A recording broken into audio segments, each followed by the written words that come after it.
and gentlemen, may I direct your attention to something quite extraordinary. Chris, the Herons are back. And we got Messi. What's going on? What? Where is the information? I guess we're getting ready for a sister kissing fiesta. I felt like we were playing a 2-8. It was just a 2-8. Let me tell you, Danny is about to get destroyed in the chat. So Are we kissing sisters, Chris? And maybe stepsisters, but not regular sisters. I've done a little bit of research on him. When it comes to FIFA, this guy's 68. We're gonna have the greatest player of all time on the team. If there's a time to believe, it's now. It looks like a heron shat all over it. So you guys are literally getting excited for a rank 65 player on FIFA 23. We got some pretty good FIFA cards on our squad now. All right. You gotta understand, Kevin. This is how we scout our players here on this show. Just look at FIFA cards. No question about it. I am ready to get hurt again. Chris, the Herons are back. Welcome, everybody, to episode number 133. Got to get that fixed. 133 of the Battered Herons podcast. I am your host, Daniel Granada, and alongside me, as always, Mr. KBD. How are you doing, sir? I mean, I'm just bringing the pans out because we're fucking cooked. We're cooked. We're fucking done. Throw the whole season out. Oh, Throw it out. Is everybody? I mean, chat. Are you guys with me? I mean, look at Mr. Krabs. He's mentioning the biggest thing right here. You know who would have won the game? Emerson Rodriguez. And Yeah, we're I know starting off like that. somebody was lighting up your ear here, trying to speculate that he still might not be officially gone. But we're not even going to get into that because until it's official, I don't want to hear anything about it. But It's in my ears, baby. yeah. Well, a couple things before we get talking about the game. We lost another player to the preseason tour, Kremaki. Obviously, the preseason tour, this grueling schedule, obviously took a toll on Kremaki, and he has a sports hernia, which he got surgery on already, right? I believe he already got the surgery. Yeah.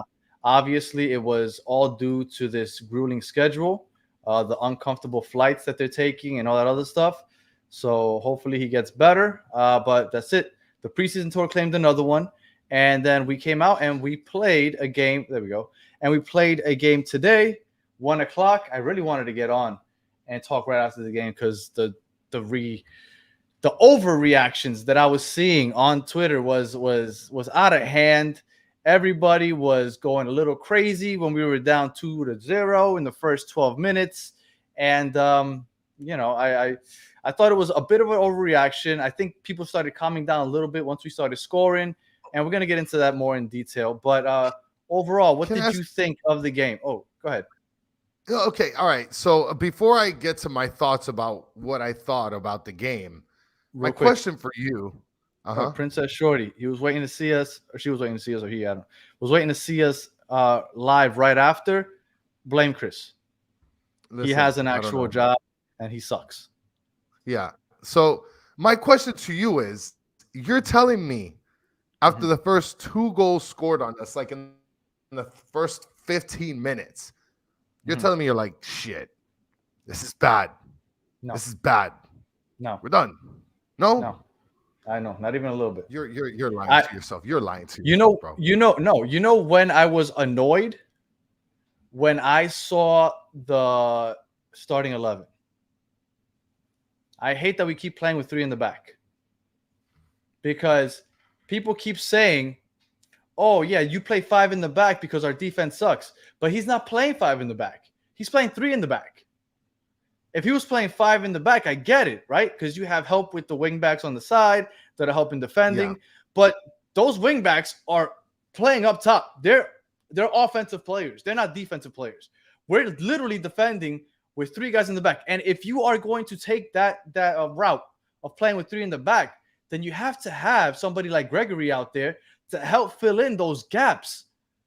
But Gregory isn't playing. I love David Ruiz. I've told you since last season. I love baby Sergio Ramos. And he's getting saucy offensively now, which is great. But even though he can defend, he gets really saucy offensively, and he kind of leaves his defensive responsibilities, probably because Tata tells him to. And then Busquets is out there getting saucy. Gressel's out there. I don't know what the hell Gressel's doing. We'll get into him later. So it's a 3-man back line. Of course we're going to get cooked consistently. We got 3 guys back there. Noah Allen shouldn't be there. I love Noah Allen as a left back. As a center back, he shouldn't be playing center back. Christoph, slow as molasses. And then you got Toto Aviles out on the right side. Like, it just doesn't make sense to me. Why do we keep playing with 3 on the back? So, and I think that you're bringing up a phenomenal points, because Christoph, to have him as your center back, who's slow as molasses, is the worst. And then on top of that, I mean, I don't know if you got the starting lineup. I was going to see if I can save the starting lineup so that way we can kind of go over what you thought about the starting lineup. I'll get it there for you in a second. Just keep filibustering. All right. So, I mean, while you do that, I mean, look, I thought, let me tell you, there's so many people that are hating on Gressel right now in the chat. It's absolutely amazing. With good reason, and we'll get into that in a second. But I do think that he was definitely one of the poorest performers out there today. Yeah, and look, another player that some people are kind of shitting on is Noah Allen, that he got abused. But again, it goes back to Danny's point where Noah Allen's playing like super out of position as a center back. Just because he's on the left side doesn't mean anything. Why he didn't play Taylor Thuck Fung, I don't know. I have no idea. And Ikem, you're bringing up a really good point. Ruiz is a baller. Now, I mean, Ace Lionel is saying that Aviles is so bad. I didn't think Aviles was that bad. Look, we got fucking shredded, dude. I really thought, dude, after seeing the first 2 goals, I'm like, this is fucking done. Like, I don't know what the fuck is going to happen after this. And, well, the first one was definitely bad defensively, right? They got caught with their pants down. It was a beautiful run, but I forgot who it was on their team that made that run. And they got caught with the perfect through pass. Christoph couldn't react. A beautiful goal. That's fine. But when you think about the second goal, that started with Drake. Drake had a horrible outlet pass or clearance pass, whatever you want to call it. It was basically he kicked it to the opposing team, and that got things started in the wrong direction. And then Noah Allen had a horrible clearance. Go ahead, Chris. I'm sorry, I cut you off. What you were going to say? No. I wasn't going to say anything. No. I thought you were going to keep going. I thought we'd go after the starting 11 after you made your point. Okay, well, go ahead. Start with the starting 11. All right, so you brought up the picture there. Now, I'm going to just go ahead and just go over it real briefly from what I got here. So we got Suarez and Messi playing up top, and then we got Ruiz on the left side, Busquets on the middle, and then Gressel on the right. And it's a 5-3-2, but, I mean, I don't know if you want to call it a 5-3-2. Jordi Alba on the left side. Until I saw what Tata does. What Tata does isn't a 5-3-2. That is legitimately a 3-5-2. Legit. Yeah. And then Yedlin playing the right back. And then you got Noah Allen, left center back, Christoph, center back, and then Aviles, right center back. I mean, Yedlin and Gressel were more playing offense than anything else. And 100%. Alba, same thing. Alba was like so far up at times. I'm like, geez, I thought you were a defender, dude. What are you doing over there? And after those first 2 goals, then Tata's like, all right, Busquets, maybe you should play back a little bit. But Busquets isn't that guy anymore. He's slow. He's more beneficial to us producing off offensively. With this starting 11, I'd be okay with it if you replace Busquets with Gressel and then put Gregory right there in the middle. Let him be the CDM.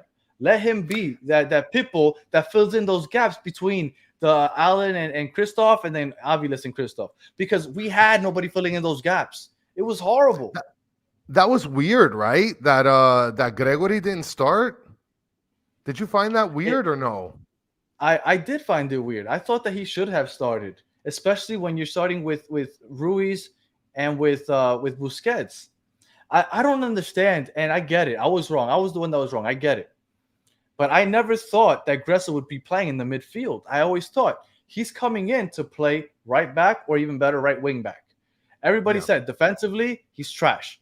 So don't count on him defending. Okay, so right wing back, that seems perfect. If you're going to play with 5 in the back, he's going to be the wing back that pushes forward. And supposedly his crosses are the best. I haven't seen it yet, but supposedly his crosses are the greatest thing that you will ever see in your life. Yeah, like he puts Andre Pirlo to shame. His crosses are so beautiful. I'm yet to see it because he's never on the right side. Why? Because he's playing in the midfield right down the middle. It makes no fucking sense. He's playing in Messi land. He's playing like a center mid. The hell's this guy doing? I thought we brought him in for like super crosses. I thought Campana was gonna have like 45 goals. And look, and unfortunately, Gressel, to me, he kept turning the ball over. Like, he obviously the timing is off, right? So I mean, but that's expected. That's expected that the time is going to be off. But we had 7 offsides. Ooh. 7. That was rough.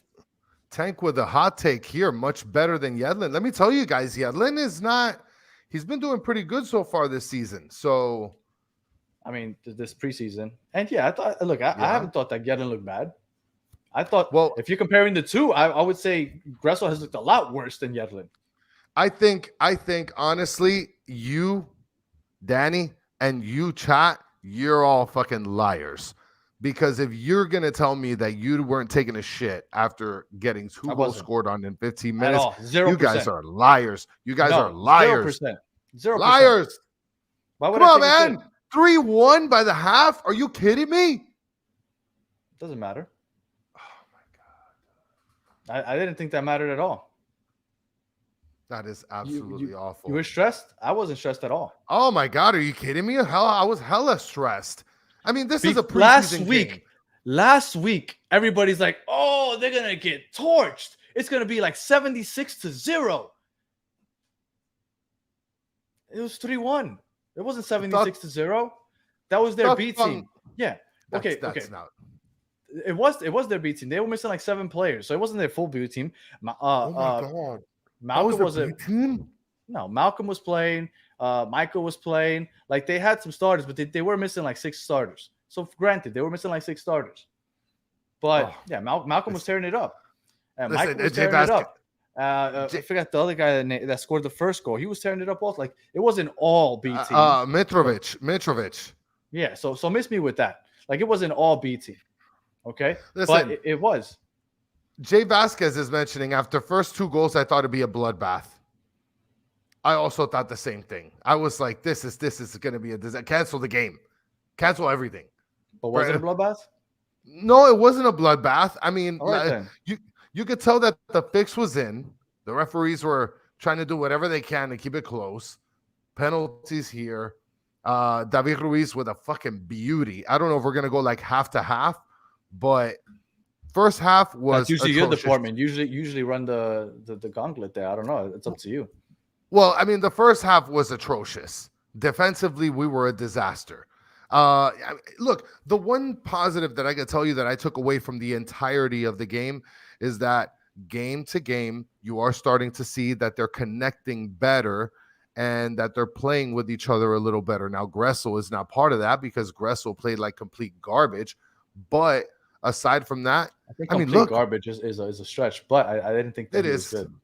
Listen, and I'm stretching a little bit here. I know this is a preseason game. I'm exaggerating. I get it, guys. Okay, I'm kind of over the top a little bit. I exaggerated a tad, but at the end of the day, I do love that David Ruiz is playing more aggressively because that's something that I feel like, especially as a young player at this point in time, he's in his bag, baby. So that's one player that I am super happy to see having really good success. So you want to see him play a more offensive-minded game? Because, see, that's the thing. I thought that he would be the guy that would take that Gregory role. And It doesn't seem that way anymore. It seems like he's taking over the Farias role, right? Farias is down. Who's gonna play instead of Farias? I thought it would be Robert Taylor. It looks like it might be David Ruiz. Well, I'm going to tell you right now, I don't know if you saw he did that little scissors, bang, bang, bang, threw in some gas on that, threw in some sauce on that little sidestep and then scored the goal. That was beautiful, dude. Yeah. That was gorgeous. But he look, again, I love David Ruiz. I've been telling you that since last year. But I love his aggression defensively. Offensively, he's saucy, but there was an instance in the 8th minute right before they scored the first goal, that when Al Hilal scored the first goal, where he had Suarez at the top of the box completely open with plenty of room to get a first touch and a shot on goal. And instead of finding Suarez, he went for the shot instead. And I thought to myself, oh, come on, David. Like, I get it because he had done a nice move to get down there. I get it. But come on, you got to pass it off to Suarez. Now, granted, Suarez wasn't necessarily at the greatest of form yet either. But yeah, I look. I like David Ruiz playing that whole box-to-box midfield, Gregory type role, even Mota type role where they're back and forth. But I feel like David Ruiz right now is really attacking, and it might be Tata that's telling him to do it because he's filling in that Farias role. But I think he's so good when he plays box-to-box. Now, Damien in the chat is mentioning, was Kremaki available? If so, I'm not sure why Gressel stayed on the pitch. Kremaki is actually injured at the moment, so you're not going to see him active at this point. And he got a sports hernia. He's out 2 to 3 months. Yes. So, I mean, look, Ruiz is playing out of his mind right now in terms of offensively, right? Well, the first 3 preseason games, would you say he's the standout? Oh, absolutely. Absolutely, he's a standout. I mean, if we're talking about standout preseason games, other than David Ruiz, I don't know who else you can say is a standout, because like standout is like completely pops out. And it's like, boom, they're on another level just starting these 3 games. He's legitimately the only one that you've seen from last year to now reach a certain level where you're like, oof, this kid's going to be a problem this year. So yeah, what I think is it sucks for Kremaki. I think Kremaki is going to be the one that loses his spot, because I think Ruiz is starting to play that Kremaki role, right? That offensive playmaker. And Supercalifragilistic said at 9 minutes, Ruiz did not follow his mark and the rival scored a goal. That the play before is where he missed Luis Suarez at the top of the box, and then he didn't follow his mark down the other side. And that's what I mean, that he's playing so offensive-minded that he's not even tracking. Well, he is tracking back. Let me not say that, right? Because I saw him busting his ass back and forth. But he's not playing that Gregory role, which is what I want. And if I'm okay him not playing that Gregory role if Gregory is in the game. But why isn't Gregory in the game? Is it for Gressel? Like, I really hope that by the time the season starts, if Gressel is on the pitch, it's because he's playing right wing back. But I don't think that he should be starting in the midfield. But look at what Tank, you are wrong. Look at what Tank is saying. Tank, you're out of your mind. What? David Ruiz is standing out. Lionel Messi, maybe you're just saying that as a given, but Messi has been balling this preseason. Who else? I can't think of anybody else off the top of my head that stood out. That's played solid, okay, but that has stood out, those 2. No, there's nobody else there's nobody else that stood out. But like, okay, so let's go the other way. Who has looked horrible? Gressel. Drake. Christoph. No, I don't want to say Drake has looked awful, because I mean, he has some good saves, but he also let in some gimmies. Yes, he did. That game-winning goal by Malcolm, that literally went between his mitts. Yes, I think that misread header. Yeah, that was the second or the third goal. Drake has had a rough go. I think Kristoff. The thing is, look, and I know people are probably going to talk about Noah Allen, but to me, Kristoff plays center back, dude. Like, do your fucking job. Like, be solid back there. And I don't know. He's not looking great right now. And that's somebody that when he came on, we were like, oof, this guy's solid. He's like a rock, a wall back there. But he's not looking great. I mean, Sergio Busquets, I guess you could say that he's, somewhat improving, getting a little bit smoother into the transaction and stuff like that, like in the transition. If they're counting on him to be the one to hold it in the defensive mid, that's not his game. And if that's what we're waiting for, then we're in trouble. Because when we were getting cooked defensively, and then Tata has Busquets be the one to drop back, I'm like, okay, we're cooked. At that point, I was like, oh, well, defensively, we're not going to do anything positive. Like, Ruiz can play that role. Gregory can play that role. Busquets isn't that guy anymore. Busquets can distribute. But defensively, he's not. I'm not saying that he's the worst thing in the world, but he shouldn't be out there doing that. Well, and Cuervo Miami is saying starting lineup in the opening will look very different. I mean, I think so. I think, bro, I really think that they're pocketing this whole Suarez Campana thing. I really think that they're pocketing that. No way they're going to pocket that. There's no way that they don't experiment with that in the preseason if they're really going to try it during the regular season. Impossible. Dude, I think they're going to pocket that, bro. I think that they're going to pocket that. Yes. Why wouldn't they try it out in the preseason at least once? You think they're going to try it now? against the Al Hilal and Al Nasir? Do you think they're going to do it now? Against somebody. Like they can't just go into the regular season and be like, all right, let's try this for the first time right now. No. Yeah. Well, I mean, look, at the end of the day, and Lawrence is mentioning Kamal Miller was missed. Absolutely. Absolutely. I don't know if he would have made a huge difference, but I think he would have been aggressive enough to make a difference. I don't remember laughing at anybody for saying that Gressel was going to be a center midfielder, but I do remember saying that it would never happen. And now that it's happening, this is why I thought that it would never happen. I never thought that he would be playing in the midfield. And I'm still shocked that it's happening. And I don't even know what to say. Is Christian Medina really going to happen? Because if Christian Medina does happen, then that's your guy. Yeah. But I still think that Gregory should be starting back there. Honestly, I think they should go to a 4-3-3. If your defense is bad, there's absolutely no reason to be playing with 3 defenders back there. You think Freire is going to be good enough to all of a sudden fix those problems? Noah Allen hasn't looked good, but you think Freire is going to be better? Like that much better where all of a sudden this 3-man back line is going to all of a sudden work? I don't think so. I think you need 4 guys back there. I don't think he's going to be that big of a difference maker either. Like Raul Rojas is saying he will start against Al Nasir.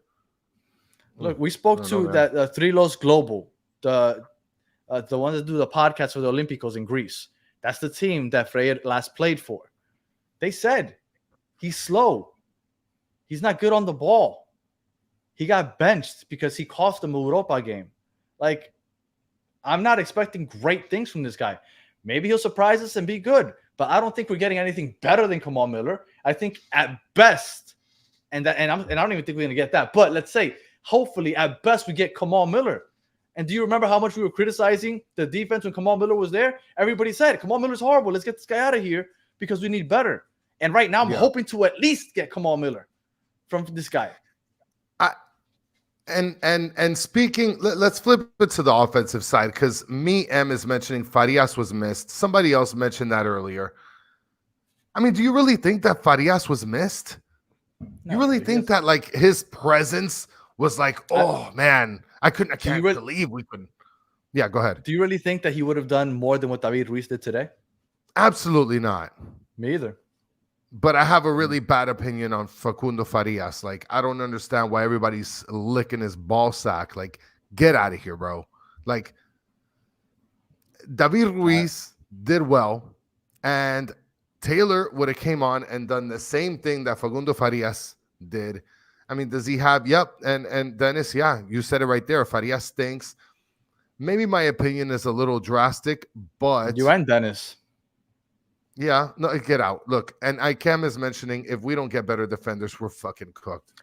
No, what we need to do is we need to change the formation. That's what we need to do, I think. That's what I personally think needs to happen because I don't see how we're playing with a 3-man back line when we don't even have 3 center backs.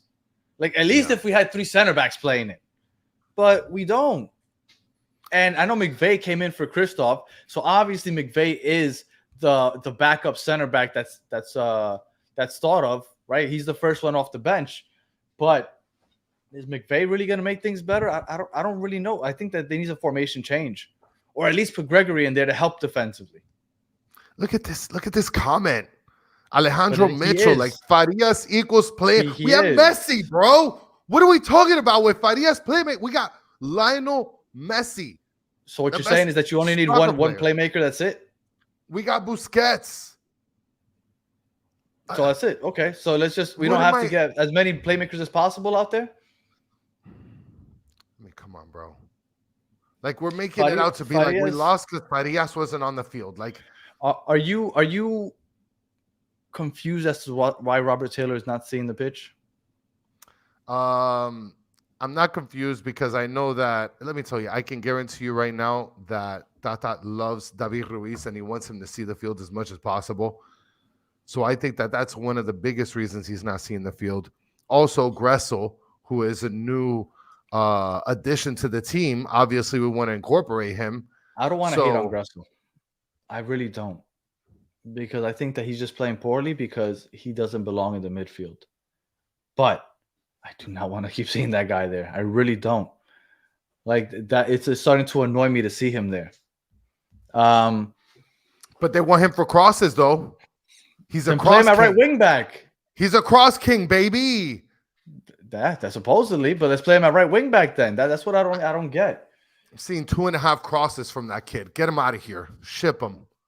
Oh, shut up. You're the worst. You're ready to ship everybody except for Emerson. Bring Emerson, baby. Let's go. Fuck a Farias. Get him out of here. All right. So let's run through some of these quickly. Messi. What did you think of Messi today? Messi's Messi. Like I mean, he Messi. did well. Yeah, Messi's Messi. He did some well. Beautiful passes. Yeah. That goal to that David Ruiz goal, that ball that Messi gave him, whew, that Messi magic. Messi, obviously David Ruiz and Messi to me are the standouts. And I know it's almost like silly to say that Messi's a standout because obviously, but he hasn't looked rusty at all. I think Messi has looked absolutely amazing. Outside of that one missed goal against, I think was it Dallas where he got it blocked. But yeah, Messi looked sharp. So all right, so Messi, awesome. So here's another one, controversial. Luis Suarez. Thoughts on Luis Suarez? I actually thought that he did very well. I thought that he played better, obviously, than the last 2 games. And I just think that the timing isn't there. That's what they're working through in this preseason, right? Like that, those are the kinks. In general. Yeah, I think those are the kinks that they're working through. And that's why we got called for like 768 offensive, offsides. But that's what we're working at. And I think that with enough time, 100% agree. Yes, as we gel better and as we play together better, I feel like that's going to be smooth. And you're going to love to see Luis Suarez put balls in the back of the net. That's what I think. So Luis Suarez, a couple things. First, it's painful to watch him run. Watching him chase after balls hurts. Like it looks like he's struggling. I feel really bad. We got to stop playing the long ball to him because he's going to be shot like really quick because it looks rough to watch him run. But the timing is what's off, like you said. 7 offsides. That's all timing. You got to give that time. I think that they're going to get things under control really soon. Yeah. I thought that he looked good.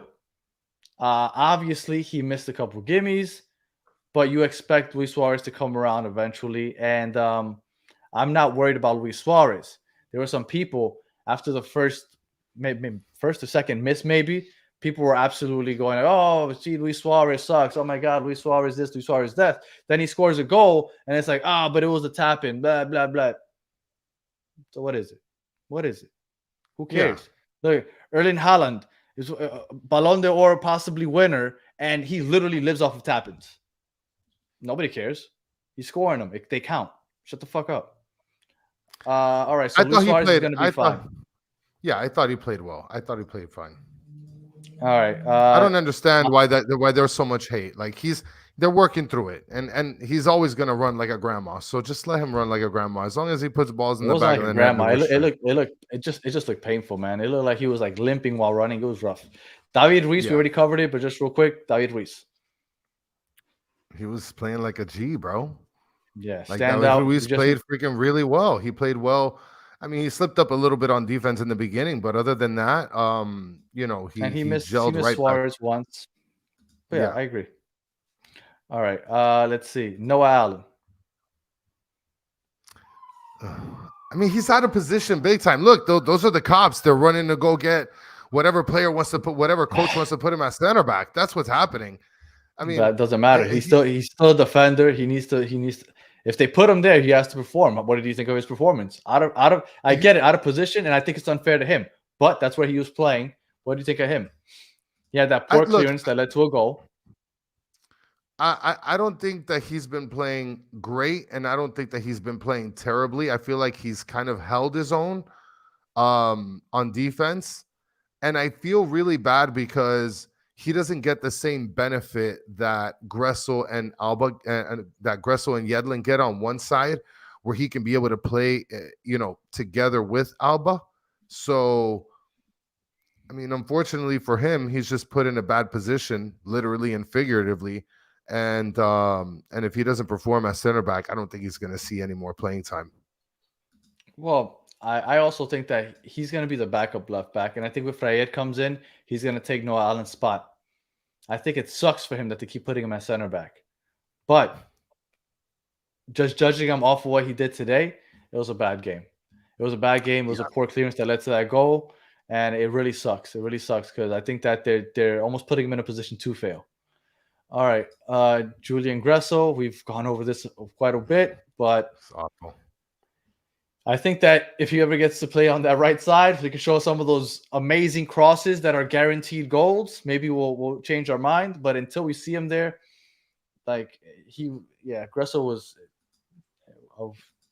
I didn't think he was that great, and so far, I mean, it seems like we went crazy to go get Julian Gressel. So I can imagine. I mean, just seeing how the fans react on Twitter, online, like people are not happy with this guy. People are not happy with him. And me personally, I hope that him and Yedlin can be able to find a chemistry, which you kind of saw at some points in the game, which I feel like that's going to give us a little bit of an advantage on one side. And I guess we just got to be able to see Julian Gressel do whatever the hell he was brought here to do. All right, Drake Callender. Oof. I don't know, man. Did you think he played? I mean, you said he played awful, but I don't think he played awful. I mean, he let some easy balls go past him. But I mean, look, this is the third preseason game. I don't want to flip the fuck out either. I just want to make sure that everybody understands, like, he's getting it. You know, one of the worst things that I saw during this whole game was the fact that you're seeing Inter Miami start their third preseason game, and you have Al Hilal, who's already been like through their season. Like, this is like the Super Bowl for them, I guess, or whatever. They beat Ronaldo's team last month 3-0. Yeah, because they scored like 4,000 goals so far this season. Like, they're the highest scoring team in that league. So, and in 19 games, they only given up 9 goals, and we scored 3 on them today. I get that everybody's gonna say, "Oh, cool, Bali wasn't playing and there was backups," but it is what it is. And I thought Callender had some good blocks, so I don't want to completely say that it was an absolutely dreadful performance. But yeah, he had a bad clearance.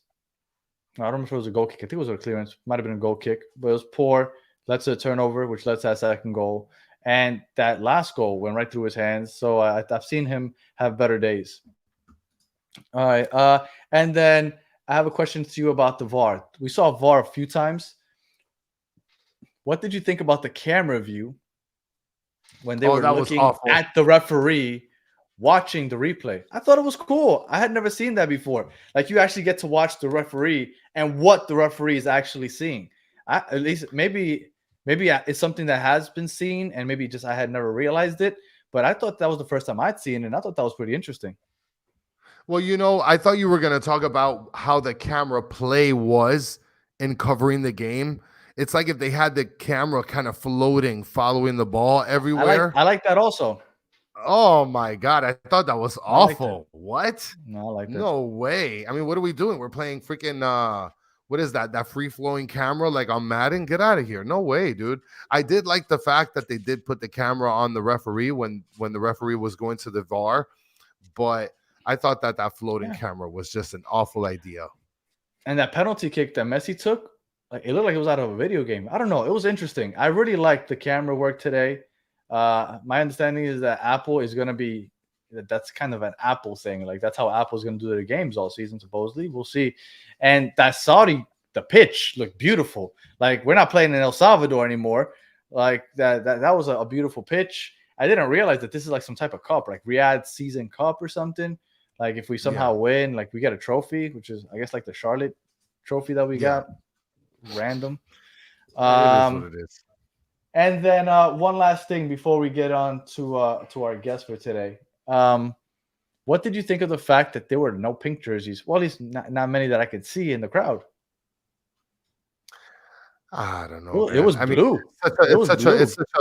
It's such a long trip, and I imagine that the fans over there support their team, very, very heavily. It's not like you have a lot of fair weather fans. I mean, how many people know about Inter Miami? Not sure, Xavier. Yeah, but they know about Messi, right? Yeah, Like I that's don't what know, it man. is. That looked like regular grass. I don't know. I'm not an expert. Uh, I'm not an expert on um, grass. Not that kind of grass. All right.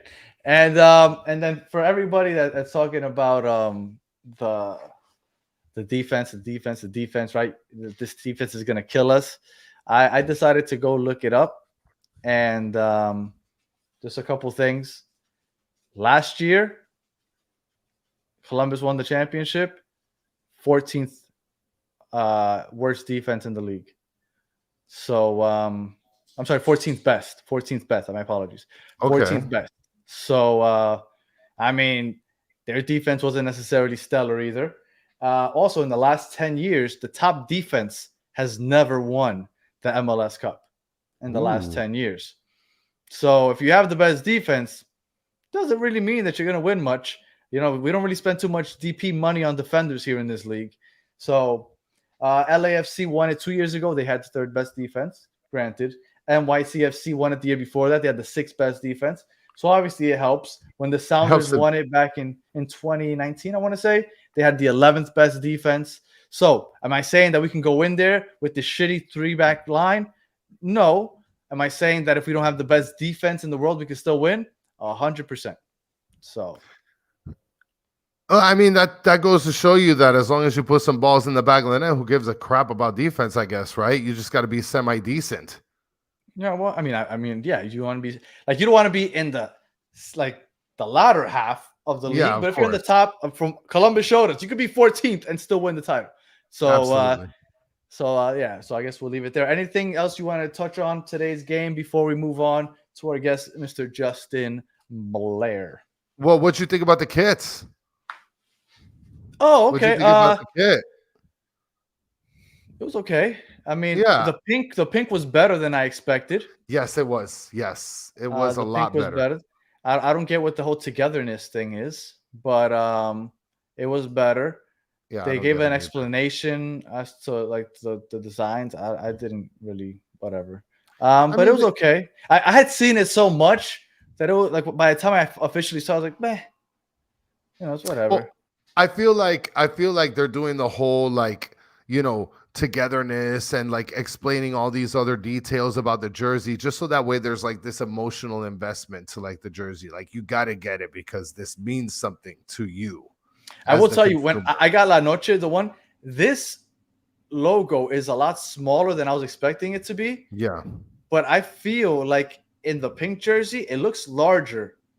And I don't know if it is or not. I'll probably be wearing it next episode. Yeah. But I thought that I thought this one would be larger. It looks kind of small. Yeah. And on the pink one, to me personally, I thought it looked a little bigger. I guess we'll compare them. We'll compare them. Well, I thought it was dope. I thought that the new kits were super sick. I'm gonna get it. I don't care if it's just like a new. I mean, I'm still gonna get that shit. Like, who cares? I'm gonna get that one too. Probably get the. Are you gonna get a name in the back? No, hell no. No. I got a name on the back. Yeah, you got it. Oh, it got the Messi going for those of you on audio. Come on. And everybody says that I hate on Messi. Come on now. That was good. Stop asking for the prediction, bruh. Jesus. We're gonna get into the prediction is. We're gonna get into the prediction on Wednesday. On Wednesday, we're gonna get into the prediction. 10-0. Emerson flies in tonight. Oh, brother. And destroys Al Nazir. Okay. All right. So there's your facts. Every episode from now until the beginning of the season, we are previewing an Eastern Conference team. We've already done the Red Bulls. We did Atlanta with Tommy one time. And now joining us from Cincy Soccer Talk, Mr. Justin Blair. How are you doing, sir? I'm doing great. How are you guys tonight? Fantastic. We're good. Because we like Columbus more than we like Cincinnati, so. Oh, no. Hang on. I hit him with a gut shot. You liked him so much you had to lift off Gressel. Is that what it is? Let me tell you something. Well, you've seen enough of Gressel. Yeah. Well, I mean, for half a season last year with Columbus. I saw him quite a bit last year. Yep. So what did you think of Gressel? Because personally, look, when I saw that he got benched in the playoffs, I was like, and then they want to play him in the midfield. I'm just not feeling it. What are you thinking of Gressel, since you have a little bit of a history or you've seen him? Yeah, for me, I think Gressel, I think all of the praise that he gets for his crosses is well deserved. I think Gressel is amazing at picking out spots and putting the ball where it needs to be. I think that Gressel, though, is one of those odd characters where you don't really know where to put him. He obviously played at Vancouver quite a bit at right back.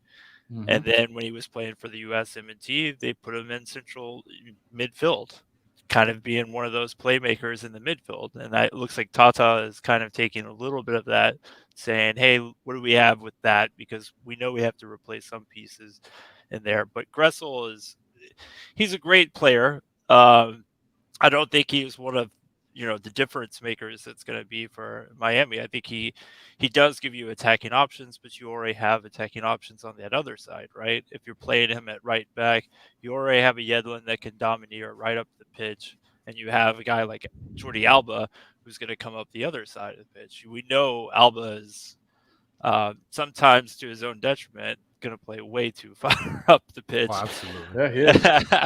but Gressel's kind of an odd character because with this team, with the depth that you have, it may be a depth piece, to be honest with you. It could be a situation where they're looking at it and saying, hey, we got to be able to perform week in, week out, no matter what competition we're having.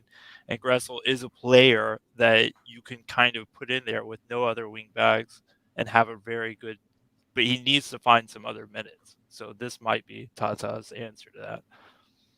And I don't want to be hypocritical and get on Gressel too much, right? Because I keep saying that the preseason doesn't matter. You got to give these guys time, and I'm jumping on Gressel. So I get it. I got to give him time. I just hate that they're putting him to play at that position. I kind of wish that they would just put him at right back. But maybe he'll find his footing and look a little better. All right. So we are here to talk a little Cincinnati. For those of you that don't know, Cincy, Supporter Shield winner last year. Obviously, it doesn't really matter much when you don't win it all. But Supporter Shield winner. What is the storyline? It's the greatest trophy in CONCACAF, I'm telling you. So for me, I know the jokes about the Supporter Shield being a trophy or not being a trophy. For people that may not be familiar with MLS, it's not a trophy you put in your trophy case. It is a trophy that's passed around through supporter groups to the next team that is the top of the league in the regular season next year. So a lot of people dog on that trophy as being one of the worst, but to me, it's the best as far as league competition because it shows that you have a performing group. Now with Cincinnati, it may be a little bit different. We saw that in the playoffs and the Open Cup semifinal game, that maybe you're running your guys a little ragged, trying to chase after it's a supporter shield, something, some piece of hardware. Because Cincinnati, again, if people aren't familiar, 3-time wooden spoon, bottom of the table team to start off. And now we're just slowly starting with the new management group. We're starting to progress as a competitor. And obviously, we've kind of kicked that door open. So what is the storyline for Cincinnati heading into the season? Storyline is some of the pieces that got you there. How can you manage without those? We saw during the summer, we lost Brenner. Brenner was a phenomenal piece in 2022. He didn't necessarily have a consistent goal production, but when he caught fire, I think he had 2, maybe 3 hat tricks in 2022. He was a very dynamic playmaker at forward. Then Brandon Vasquez, the ultimate poacher. I mean, if for fans, think of a young Olivier Giroud, just somebody who could just put it in the net. And then obviously the aerial duel ability with Brandon Vasquez is bar none. If you have a showing chance, it in Monterrey. If you have a chance to watch Monterrey in Liga MX, I highly recommend it. He's already poached 3 goals and he's had 3 less than 2 games. He's had 3 appearances, but 2. But he hasn't played the 4 games, right? Yeah. So and then obviously there's some rumors about our left wing back, Ariel Barriel. Like, are we going to be able to one, move him. That's something that remains to be seen. And then if he is coming back, that's a huge benefit to this team because Barreal and his playmaking ability up that left channel with Lucho Acosta, that's paramount. And then of course, Yursa Mascara, the loanee from Wolves, is now playing for Villarreal. He was a phenomenal defender. I think everybody knew that guy was not MLS caliber player. I'm not no disrespect to the MLS, but that guy was the fastest guy on the field almost every time he stepped on it. And that's who I was gonna ask about was Mosquera, because to me he was like one of the players other than Kubo that like really stood out to me for your team. And the fact that you guys lost him is like, oof, that's a tough hit. Yeah, so that's the questions, right? The questions are how are we going to be able to improve but yet lose some of those pieces? And we already saw one of those answers. So Mascara was obviously a phenomenal player, great talent, but we replaced him with arguably second, third best center back in the league with Miles Robinson from Atlanta United. I mean, He had an off year last year, though. he was injured. He got injured before the World Cup, come back. I think he got 20 caps towards the end of the year. Yeah, and he was late to his step. I mentioned that on our podcast. He was a little bit late to his step a couple times, but I think we've seen the pedigree. It was a clear USMNT starter before the injury, and if for we sure, could get I wanted him. That before you guys got him, I was begging for Inter Miami to go get him. Yeah. Well, that would have been a massive move for Inter Miami. But For yeah, sure. having pieces like that, and of course we went out and got Corey Baird from Houston, so you guys saw them in the Open Cup final. He is a player that arguably out of any of the players we've signed can kind of replace what Brenner was able to do as far as that next level position up in the attacking forward that can be dynamic enough and have delivery enough that can really put Bupenza on a pedestal. And we saw that with Brandon Vasquez last year. 8 goals, not something to shake a stick at, but certainly not the 19 goals he had when he had Brenner as a pairing partner. So this is a great question by Mike V. Before I talk about any sort of key additions you guys got, Mike V's asking, how's it feel to be a fan of the second most popular club in Ohio? Mike V just comes for the gut every time. Just Mike V, uppercut. let me mention this, Mike V. Okay, so you guys started in 1996. All right, so second most popular team. Let's cool the jets a little bit there. I think there's some gaps in time where your trophy case was just as bare as ours. So I would pump the brakes there. But yeah, I mean, it's kind of a gut punch to have a season like we did last year, where absolutely, almost about 3/4 of the season top the table and then have the juices just run out, especially when you're up 2-0 at halftime. And you lose to your in-state rival. Yep. I mean, that's the rough part. But now what are the key additions? Yes. But now what do you think are the key additions that you've made in order to sort of help you get over the hump, I guess, this season? Well, I don't think it's for unique to FC Cincinnati. I don't think we have to worry about over the hump, right? I think that there's some depth that we have to address, right? Center back was obviously one last year when we lost Matt Miazga, and people forget Nick Haglund went out right before the playoffs. So your 2 starting center backs aren't even playing in the Philadelphia game and then obviously the Columbus game. So we addressed that. We went out and got Kip Keller from Austin. Obviously not a day one starter. He was a draftee the year before. Solid potential for the kid, but it remains to be seen. FC Cincinnati wanted him in the 2022 draft and weren't able to get him. Austin was able to take that prize. Then we go out and obviously get, Miles Robinson, a healthy Haglund later, and then we went out again for the 3rd straight year and drafted another center back in the draft. And we've had tremendous success in the draft so far with Ian Murphy just got called up to the USMNT from our center back draftees. So that was the main thing to address, right? Is depth. to improve from And last year, and then obviously fill in what we lost. what we've been talking about during the episode is our lack of defense. Just so everybody knows, Cincinnati won the Supporter Shield with the ninth worst defense. I'm sorry, ninth best defense in the league. So not even top 5, not top 8, the Nope. ninth. So there you go. We'll be okay, guys. Yeah, I mean, and then other than that, I mean, you guys, what are the strengths this time around? Well, his strength is the MVP, the reigning MVP. I mean, Lucho Acosta, it has to start with him. It ends with him. But yeah, that center channel straight up the pitch is the strength of FC Cincinnati. Having Lucho Acosta is the best 10 in MLS. Ooh, I mean, look, Danny, he's good. He's good. He's not lying. He's good. I don't know about the best, but he's the best. He's pretty good. The best CDM in the league and the reigning defender of the year at Matt Miazga back there. It's right up that spine. And then Now, Celentano is not somebody to shake a stick at. Again, another USMNT guy. that was a stinky take. That's right your there, favorite guy, Justin. isn't No, it? get him out of here. Get You him out of love here. Roman, baby.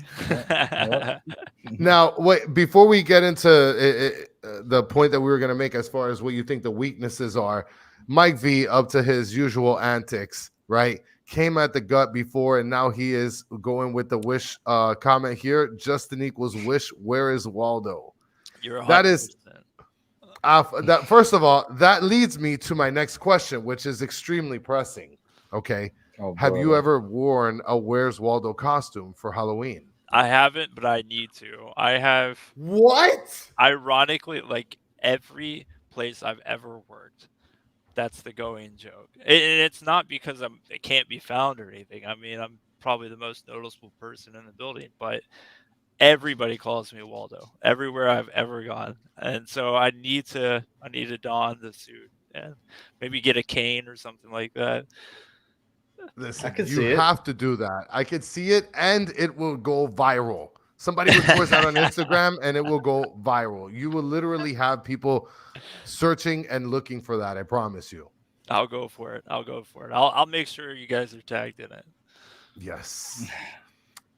And Mr. Krabs is saying that he thinks that you pull shopping carts, but we'll get to that a little bit later. We'll leave the really important questions for last. All right. So, what do you think are the weaknesses now? You talked a little bit about the strengths, but what do you think are the weaknesses? It's the wings. I mean, I think everybody and their brother can tell you that is the biggest concern going into the season, because again, Barrial is still.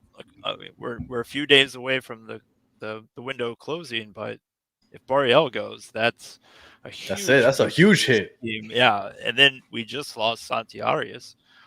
He just signed. Oh, he finally left. What did he sign? To be honest with you, I am. Okay, it's a Central American side or a South American side. That's who I wanted. Instead of Gressel, I wanted Santi Arias. Yeah, it was Arias, unfortunately, just never really clicked in FC Cincinnati. I mean, we saw the moments of brilliance, but I've said this before. It was a volume of wanting more with him. He was completely plagued with injuries the whole time he was here. We never could. I mean, we had Ray Gaddis, who was a retired right back, playing most of the season at right back because we didn't have any other options. And Arias obviously was brilliant at times, brought the pedigree, brought the unbelievable fire. That's the thing that I loved the most about Arias' time here. But replacing him is not going to be easy. Now, the person he's replaced with is Alvis Powell, who's never. I mean, you're probably hard pressed to find somebody with more experience at that right back position in the MLS. He played for us, so we know him well. Yeah, Powell's been all around the map. I mean, so it's not a bad position to have. But then the question is, who do you have behind all that? Because even if you answer the Barrial question, we have not been able to sign anybody, and this is kind of resonating a little bit of what we saw with the center back situation last year, right? we were looking at a situation where, oh my God, our center backs have played almost every minute. And we're only 7 games into the season. This is a bit concerning. So now we're looking at our right and left back, and we don't even know exactly what system we're looking. I mean, we've ran the 3-5-2 almost entirely through Pat Noonan's reign here at FC Cincinnati, but he was kind of brought in with the theory that he was going to run a 4-4-2 diamond. So are we going to change that up? Are we going to play a little bit more defensive and rely a little bit on the midfield? Because like you mentioned, we had Kubo. There's a rumor that we have Pavel Bucha, which is a solid pickup from Europe that's could make an impact. It would be replacing Junior Moreno, who hasn't been signed back with the team. And then obviously with Obina and Lucho, you can't go wrong with those 4 in the midfield. Now, you know what's refreshing before you get to the next part, Danny? I think it's refreshing that their team at least admits that they're playing a 3-5-2, unlike us that are stuck saying that we're playing a 5-3-2 when it's really like all of our wing backs are just up there. And the only player that's playing defense is Kristoff. And he's stuck in quicksand.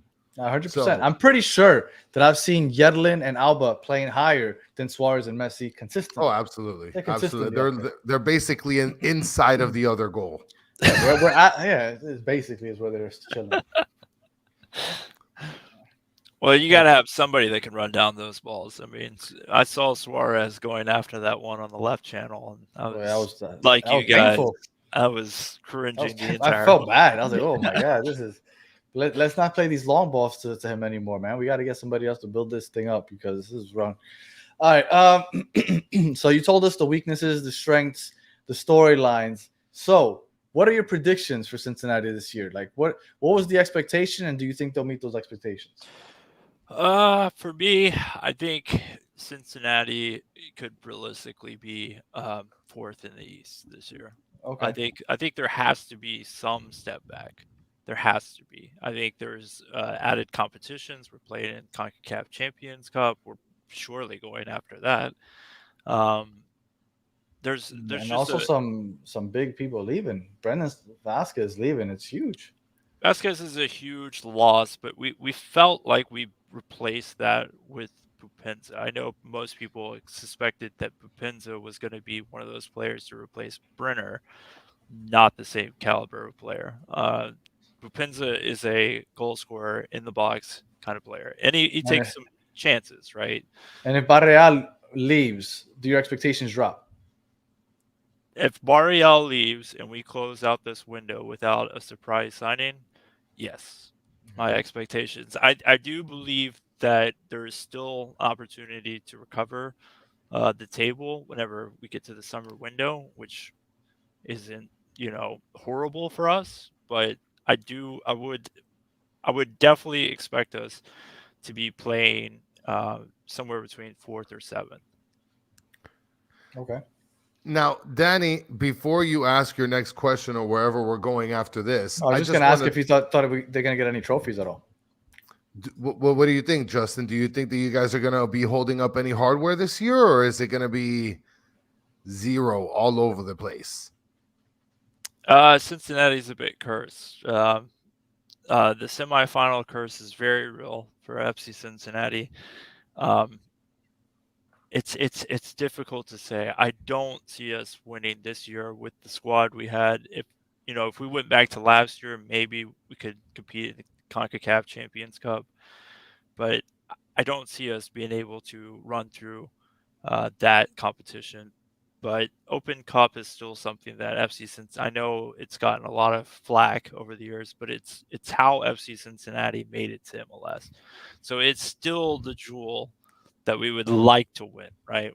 I wonder who beat us last year, but but it's still a jewel that would be really awesome for the story of this club to have won. And then MLS Cup.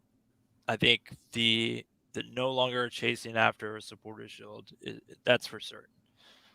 We are going to see a rotated squad. We are going to see guys get some rest. So we're going to try to get into the MLS Cup and be probably the most dangerous team in the MLS Cup. Well, thank you for that preview. Now I'm gonna pass it over to Chris so you can finish it off with. Oh God. Here we go. So, but before I do, I want you guys in the chat and everybody viewing. I want to thank you guys for hanging out with us and kicking it in the chat. And one of the things I want to just bring up, which is going to be a fun fact of the day, and just for this fun fact, I want you guys to like and subscribe if you haven't. Go ahead and just toss it up and like the video. Mr. Krabs is saying, y'all keep talking about balls. Yes, we have mentioned balls a lot. And fun fact is that Danny and I originally with what? I don't know where you're going with this. No, I'm kinda scared. baby. Nervous. Pause.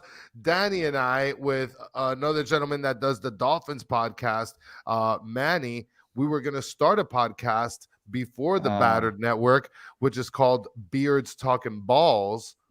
So that's what it was called, right, Danny? Yeah, that's what it was gonna be called. It's gonna be called Beards Talking Balls. Yeah, funny. I wonder There why we that go. didn't take off. Well, we never started it. And another comment I want to get to before I get to my stupid nonsense is Stancy brings up Waldo uses a cane. So I started thinking back and I'm like, geez, did he? I remember he held something. So I went into the archives. I put my crack staff on the clock, and boom, there it is. For those of you on audio, there's a picture of Waldo holding up a cane. So yes, Waldo holds a cane in his poses. I wish I had something I could throw on. Yes. No, because then you would turn this episode into episode 98, and then Danny would hate you like he hates like Tommy Two Time. No, I don't have AJ. Was it AJ Styles? Yes. Is that what it is? Nah, I don't have one of those. Real quick, I did have a question for the chat. Just talking about the Beers Talking Balls and all that other stuff. We were kicking around the idea of starting a Discord, so some people have mentioned it. I actually opened it, but I haven't officially let out the link or anything. Just curious to see if people would actually be interested in joining a Discord. If they do, we could talk. Go in the comments. Go in the comments and give me a D. Wow. Wow. I just let that sit there in the air. Wow. Yeah, you can see where the show is about to go. 98 all over again. Yeah. All right. So go ahead, Chris. Take it away. This is a good one. Battered balls. Oof. Yeah. No. We're staying away from all that stuff. Sean Callahan, I'll give you a D, all right, and then save your D's nuts. Yes. Let's go, guys. Bring it. So, as you know, up to our normal shenanigans, Justin, we got some questions that need answers. And I don't know did you answer the sandwich question? No. Okay, so then let me ask it then. So which way do you cut your sandwiches? You cutting them diagonally like a weirdo, or you're cutting them north to south? Don't let my bias guide you. So if it's my kid's sandwich, it's diagonal. But for me, it's the north and south for sure. Yeah. Why? Because I like bread. I like having a little bit more bread in my bite. It's literally the same exact sandwich. It's absolutely not the same. If you just go straight across there, you're getting a little bit more bread with each of those bites. Absolutely. I'm not much. Literally the same. It's not. It's absolutely not. It Danny. puts You so have no much idea more square. Weren't we talking before the show started how you were a numbers guy? Yeah, I'm a numbers guy, but that is literally the same. Indelible fact right this there. is not the same. Danny. No, it's very different. This is not the same. You're literally cutting off 10% bread. Yep. Literally. Right. Let's not even play around there, okay, Danny? So now we're going to the shopping carts here, Justin. You've had some hot takes online, and so you're gonna do that. Danny, I think Danny agrees with me here. I don't know. We'll see. Literally 10% cuttage off the sandwich. So here I am shopping at the grocery store from the front of the cart because that's how I rock it. I go from the front shopping, and then we have our rear-ended shoppers holding it from the handlebars. So how do you shop for your groceries and such? I have to be the guy pushing it. I'm not pulling a cart around the store. I don't understand that. Like, it's like Oh my god. you have to go back and double take every time to go put it in. It your makes cart. perfect Grab it and sense. put it in the cart. Well, I, You're a one of madman. the people that one of the guys listed to the show front of the show, Joe Kerr, went ahead and he photoshopped a homeless Chris pulling a cart because those are the only people you see pulling carts. Listen, I'm going to tell you right now, Danny, and I forgot to bring this up because I got to ask Money Matthew. I forgot to ask him if I can post his video. He sent me a video of himself shopping and holding the front of the cart and showing how amazing it is to shop holding the front of the cart. I got to ask him for his permission before I put it on the next episode. You guys will get exclusive video of that. So You guys are the worst. All right. and I don't buy any Captain Crunch. Well, what's your go-to cereal, Chris? Now I'm curious. My go-to cereal is Cinnamon Toast Crunch or Cocoa Pebbles. Cocoa Pebbles? Yeah, what are you kidding me? What do you eat, bro? You Is eat that like Fruity Pebbles? No, it's not like Fruity Pebbles. It's Cocoa Pebbles. Who the hell what's fruity in their pebbles? Yeah, it's Are the Flintstones? Chocolate. Are the Flintstones on the cover? Yeah. Yes, it's Cocoa So Pebbles. it's like Fruity Pebbles, but chocolate. Exactly, but Fruity Pebbles sucks. So why don't you just get Fruity Cocoa Pebbles, Puffs? it's like Cocoa Pebbles. Why I don't you get want Cocoa Puffs. I want Cocoa Pebbles. What the fuck? Why? I would rather get You're a Reese's fucking child. Puffs. Shut up. You're a Why? I'd child. rather get Reese's Puffs than I would get Cocoa Look at Puffs. that. I get Sean- Cocoa Pebbles. Sean agrees. You're a child. What's your favorite cereal? You eat fucking honey bunches of oats? Like, what are you doing? No, I like Frosted What's- Flakes. Oh my God, you're even worse. Just get cornflakes and put cereal. What are you doing? You're wasting your money. What? But what? Oh, You said man, buy look at cornflakes and this. do what? Buy Lucky cornflakes Charms and is put another sugar good on one. it. Lucky Charms You know is a what? waste because You know what my the wife told marshmallow is me? the only good thing about it. My wife told me that her mom used to buy Frosted Flakes and then throw sugar in there. I used to do that. Yeah. How are you not diabetic? Not because I'm Diabetic? just like I might because have I don't know if let the cat out the bag. Are you diabetic? I don't know. You might be. I'm not, but I think I told you that my great grandmother died at 110. So like I got at least until 80 on bad health. Oh man. Let And me not what? even go into Wait. your bad habits. Hold on. Mr. Krabs is saying they're not called Cocoa Pebbles. Yes, they are called Cocoa. I can go grab some right now. I got it in the cabinet. I've never heard of this Cocoa Pebbles thing. It's Fruity Pebbles, and if you like can't chocolate, you believe get you have Cocoa it. Puffs. No, it honestly, if you like the chocolate milk kind of thing afterward, do Mhm. you drink the milk afterward or you dump it out? That's a hot take. I dump it. No, I Dump drink it. it. What do you? Oh What? my God. What? Why You am know I that drinking there's that? people. What? What? You don't drink your milk after No, eating. for what? You're I'm done with the awful. cereal. I You're throw it. awful. Oh, no. So you like You a have to soup? drink it. Yeah. Yes, like you gotta drink it like a soup. Boom, boom, boom, boom, boom. No, Done. no, when I have a little bit of milk left, I just put more cereal in it. I will No, say this if you is double crime. if you Criminal. double dip on the cereal though, I won't drink that. Like if it's like if I Oh. go back for seconds and it's That's just what I do. now like a like sugary milk mixture, I'm just like, nah. But that's what you're Yes. drinking in the first I place. can't drink. No, but the first time it's refreshing. It kind of cools you off afterward. You're Yeah, like, it does.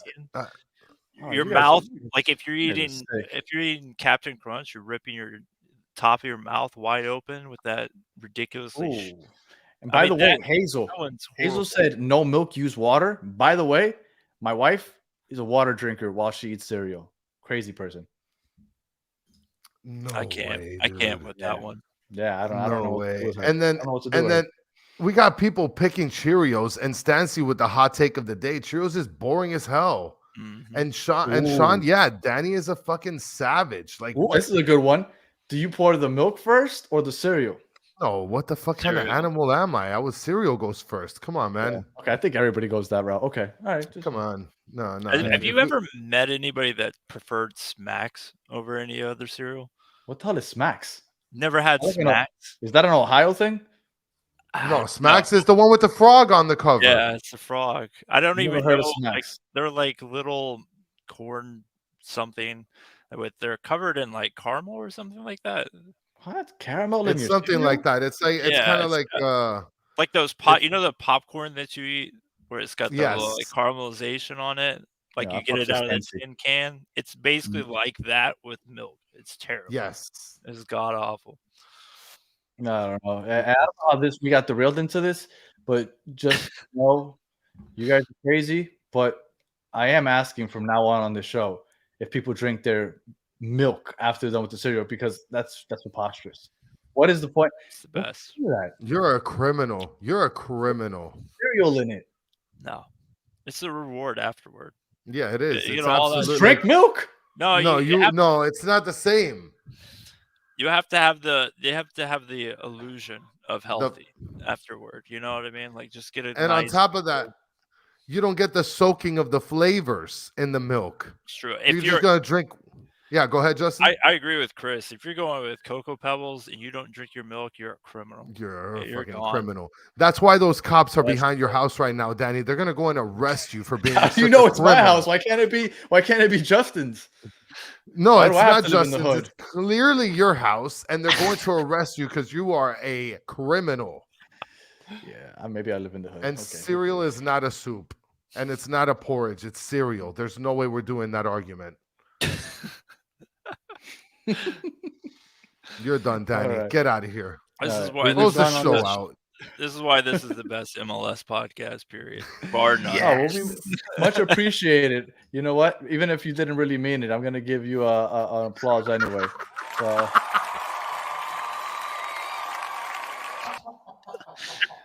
Mike is double down, and I love it. Cops can't find Justin ever. Yeah, you're Well, right, Chris, man. I fit right in. I think. Well, I will tell you, Chris, I think we have a new question on our hands, because I need to find out about this milk fiasco, because I find it hard to believe that people really all drink their milk after they eat cereal. It's ridiculous. Yeah, you're absolutely. Just Okay, close before the we get show off, out. You're done. What's the first podcast is gonna say that they just don't eat cereal? Like, is it gonna be like Vancouver or some shit? Like, Probably. Vancouver, They like, probably just eat like they don't eat cereal. they eat like maple leaves or something for breakfast or something like that. They eat like Pancakes, But they tree put syrup- trunks. They put syrup on their stuff. syrup on everything. Ask them if All they right. drink their syrup. We're probably gonna be doing the show with a grizzly bear. All right, Justin, man, you are awesome. We appreciate you taking the time to join us. Please let everybody know where they can find you to talk a little bit of Cincy Soccer Talk. Yeah, you can find us at CincinnatiSoccerTalk.com. It's a great, we got great people there. There's probably 25 of us that contribute to it. That's Damn. writing, podcasting. We have three shows. We have our main shows on Monday. We have recorded Jersey Swap, where we sit down with a member of the other the opposition the week before, and we have a guy who was a coach, Coach Gall, that does talking tactics with a former Arsenal player. So Justin Hoyt, y'all are eating me up. I'm sorry. No, you're good. No, You're good. it was Tommy. He said he eats cereal dry and drink milk as a chaser. What are you doing? Oh, Tommy one time. That's fantastic. And then you can find us on Twitter or X at Cincy Soccer Talk.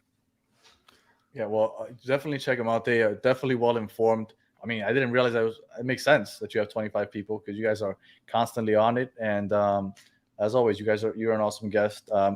Man, I forgot the name of the person that came on with us from Cincy Soccer Talk last time. That was He was Coach awesome. Gall. Yeah. Okay, he was also awesome. So we appreciate both you guys taking the time to join us. And I don't remember when the first time it is that we play you this season is, but I'm sure we'll have you back on before then also. Absolutely. All right, Chris, any final thoughts? You're a fucking criminal. Get out of here. Close the show. We're done. If you are listening on audio, we appreciate you listening all the way to the end. We went a lot longer than we usually do, but we appreciate you hanging with us until then. Please leave us 5-star comment, review, all that other good stuff. And if you are watching on YouTube, we appreciate you watching all the way to the end. Please like, subscribe. And as always, for those of you in the comments, you guys are by far the best part of this show. We enjoy always interacting with you guys. We appreciate you kicking it with us for an hour and 15 minutes. And we'll be back on Wednesday to preview the Al Nazar, the Messi versus... Well, Ronaldo's not playing because he's scared. So Messi just playing against Al Nazar, and we'll be talking about that on Wednesday.